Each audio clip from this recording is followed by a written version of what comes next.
Te agradeço pela minha família e por tua presença no meu lar. Te agradeço pelo pão de cada dia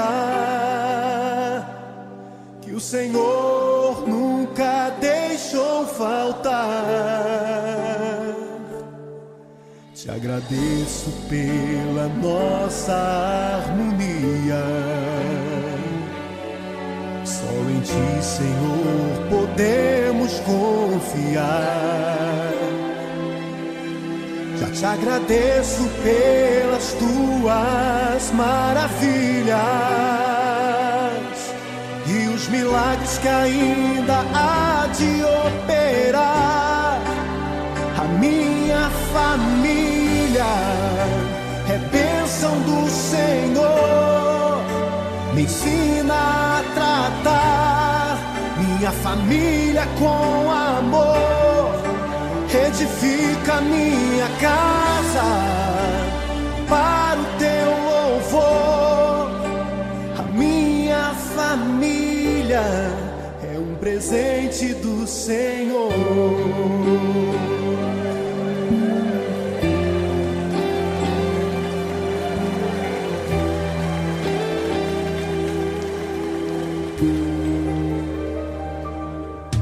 Te agradeço pela minha família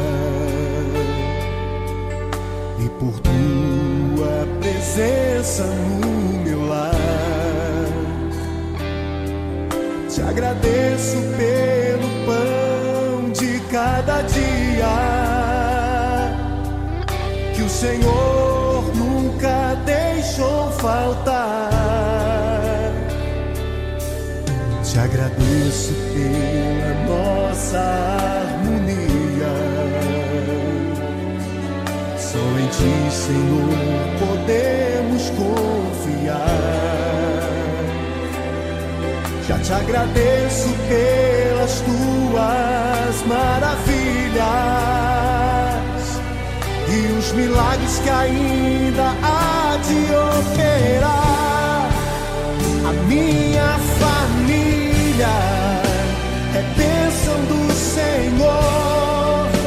Me ensina a tratar minha família com amor. Edifica minha casa para o Teu louvor. A minha família é um presente do Senhor. A minha família é bênção do Senhor. Me ensina a tratar minha família com amor.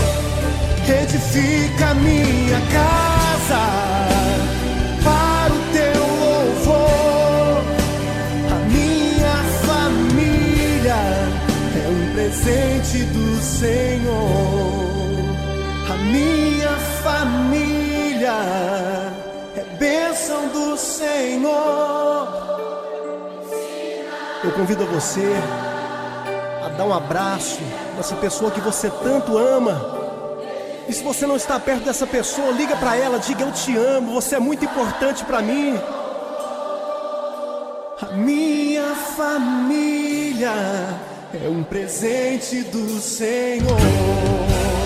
A minha família é bênção do Senhor. Me ensina a tratar minha família com amor.